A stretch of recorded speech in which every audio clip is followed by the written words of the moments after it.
Halo adik-adik sekalian yang Tuhan Yesus kasihi.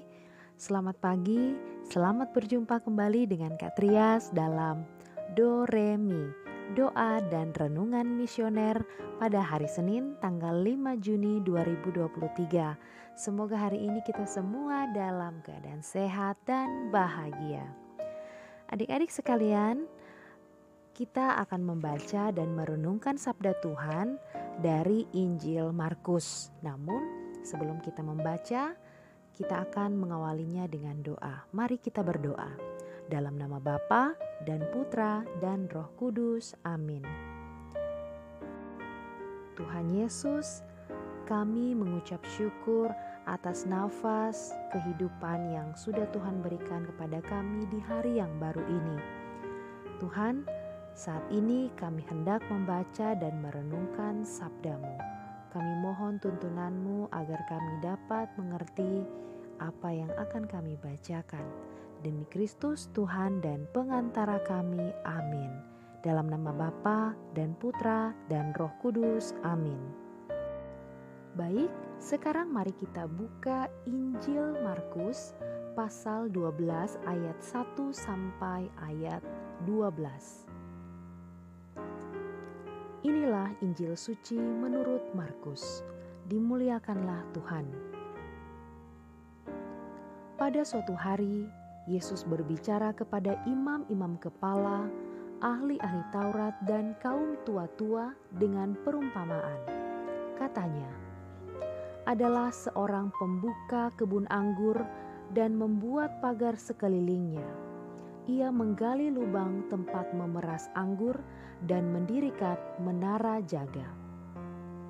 Kemudian disewakannya kebun anggur itu kepada penggarap-penggarap, lalu ia berangkat ke negeri lain. Ketika sudah tiba musim panen, ia mengutus seorang hamba kepada penggarap-penggarap itu untuk menerima sebagian dari hasil kebun. Tetapi hamba itu ditangkap dan dipukuli oleh para penggarap, lalu disuruh pergi dengan tangan hampa. Kemudian pemilik kebun anggur itu menyuruh pula seorang hamba lain kepada mereka. Orang itu mereka pukuli sampai luka kepalanya dan sangat mereka permalukan. Lalu pemilik itu menyuruh seorang hamba lain lagi, dan orang itu mereka bunuh. Dan banyak lagi yang lain, ada yang mereka pukul dan ada yang mereka bunuh. Kini tinggal satu orang, yakni putranya yang terkasih. Dialah yang akhirnya diutus kepada mereka, sebab pikirnya, putraku pasti akan mereka segani. Tetapi penggarap-penggarap itu berkata seorang kepada yang lain, dia itulah ahli waris.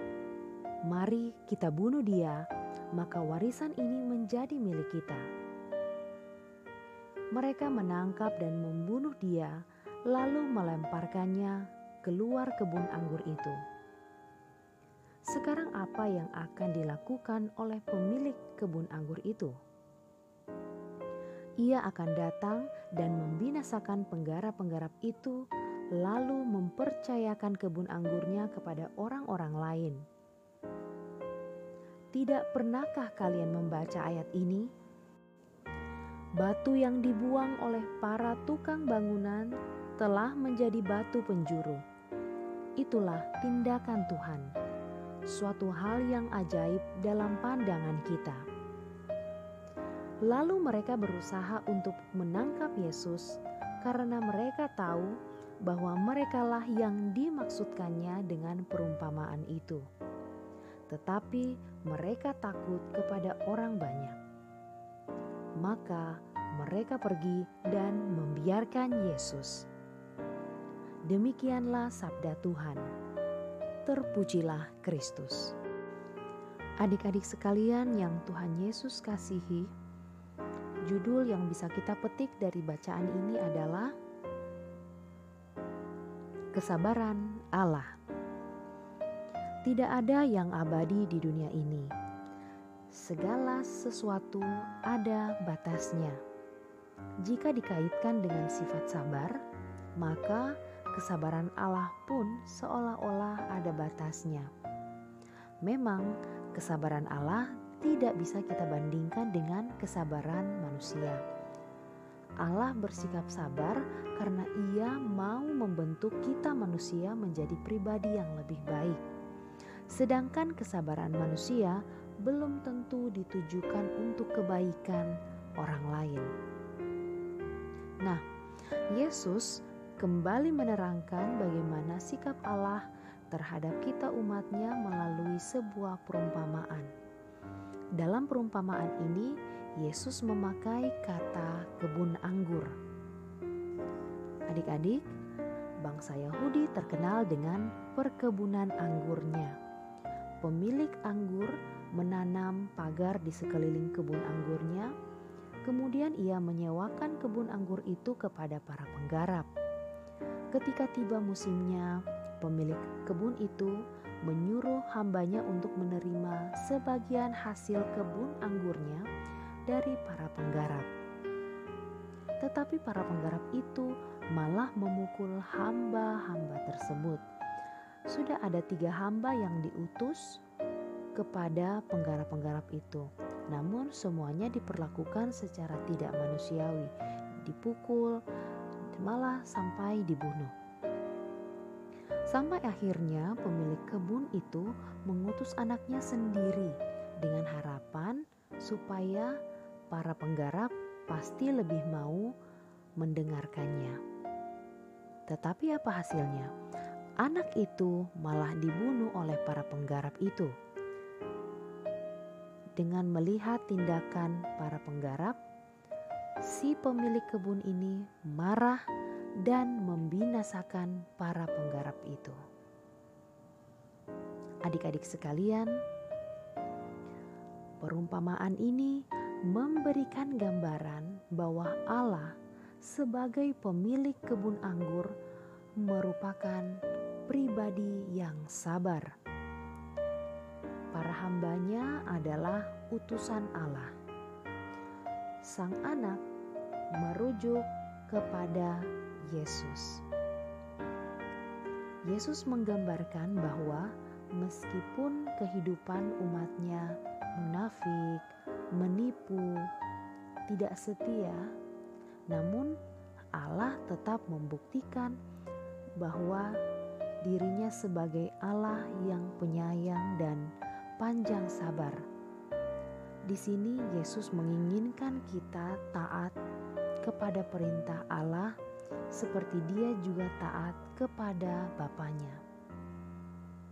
Adik-adik sekalian, mari kita mempergunakan kesabaran Allah untuk menghasilkan buah yang baik. Kita hidup sebagai anak-anak Allah yang taat dan jangan membiarkan hawa nafsu menguasai hidup kita agar waktu yang Tuhan sudah berikan kepada kita tidak menjadi sia-sia. Semoga demikian. Amin. Baik adik-adik, untuk mengakhiri permenungan Doremi kita pada hari ini, kita akan berdoa dengan doa Jambore Nasional Sekami 2023. Mari kita berdoa dalam nama Bapa dan Putra dan Roh Kudus. Amin. Allah Bapa yang Maha Kuasa, kami bersyukur kepadamu karena Engkau berkenan menyertai perjalanan Serikat Kepausan Anak dan Remaja Misioner hingga mencapai usia 180 tahun. Kami juga bersyukur karena kami Engkau pilih menjadi rasul-rasul Yesus Putramu dalam serikat ini. Allah Bapa penuh kasih, pada tahun 2023 ini, Sekami Remaja akan mengadakan Jambore Nasional di Seminari Menengah Mertoyudan Magelang, Keuskupan Agung Semarang, yang akan diikuti oleh utusan-utusan Sekami Remaja dari seluruh keuskupan di Indonesia. Kami mohon Berkatilah para panitia dan semua orang yang terlibat di dalamnya, agar mampu mempersiapkan Jambore Nasional dengan sebaik-baiknya dan sesuai dengan kehendak-Mu. Semoga melalui Jambore Nasional ini, anak-anak sekami remaja seluruh Indonesia mampu bersahabat dengan Yesus dan sesama, terlibat dalam kehidupan menggereja dan bermasyarakat, serta menjadi berkat bagi sesama. Bersama Santa Maria Bunda Allah, Bunda Evangelisasi, doa ini kami hunjukkan kehadirat-Mu dengan perantaraan Kristus Tuhan dan Juru Selamat kami. Bapa kami yang ada di dalam surga, dimuliakanlah nama-Mu, datanglah kerajaan-Mu, jadilah kehendak-Mu di atas bumi seperti di dalam surga. Berilah kami rezeki pada hari ini, dan ampunilah kesalahan kami, seperti kami pun mengampuni yang bersalah kepada kami. Dan janganlah masukkan kami ke dalam pencobaan, tetapi bebaskanlah kami dari yang jahat. Amin. Salam Maria, penuh rahmat, Tuhan serta-Mu. Terpujilah Engkau di antara wanita, dan terpujilah buah tubuh-Mu, Yesus. Santa Maria Bunda Allah, doakanlah kami yang berdosa ini, sekarang dan waktu kami mati. Amin. Kemuliaan kepada Bapa dan Putra dan Roh Kudus, seperti pada permulaan, sekarang, selalu, dan sepanjang segala abad. Amin. Dalam nama Bapa dan Putra dan Roh Kudus. Amin. Adik-adik sekami, demikian Doremi kita pada hari ini. Kita akan berjumpa lagi dalam Doremi yang selanjutnya. Tuhan Yesus memberkati. Selamat beraktivitas.